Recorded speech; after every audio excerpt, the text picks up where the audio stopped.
Himalang nakaligtas ang magkapatid na sina Chini, 8 years old, at Maria, 4 years old, mula sa bingit ng kamatayan. Ang dalawang bata natagpuang nag-aagang buhay sa masukal na lugar sa Dasmariñas City, Cavite. Ayon sa medical legal report mula sa City Health Office ng Dasmariñas City, nagtamo ng mga bali sa mga buto sa dibdib, pagdurugo sa ulo at katawan at mga sugat sa mukha ang batang si Chini. Ito pong si alias Chini na 8 years old at si alias Maria.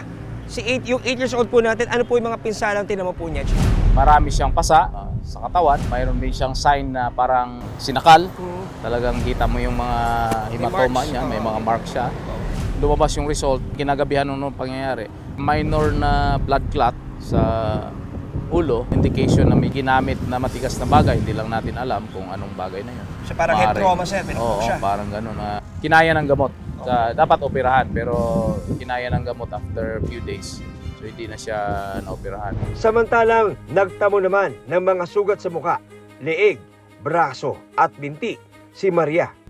Ito namang 4 years old na si Maria, talagang matindi rin ang tama. Kung ano yung sinapit ng isa, ganun din ang mga marks sa katawan. Mostly nasa liig, may mga sign na sinakal sila. Ito nga ang isa ay may ooperahan dapat kasi may bali siya sa ribs. Bakit mo kaya nagkaroon ng karakudo? So maaaring kamay lang ang ginamit o di kaya object na hard object. Bukod sa mga sugat at pasa, kumpirmado ring pinagsamantalahan ang dalawang bata.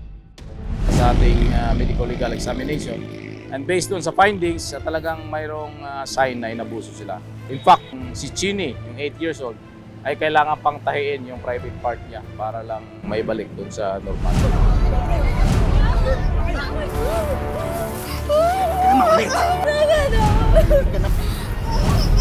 Sino ang nasa likod ng karumal-dumal na krimen?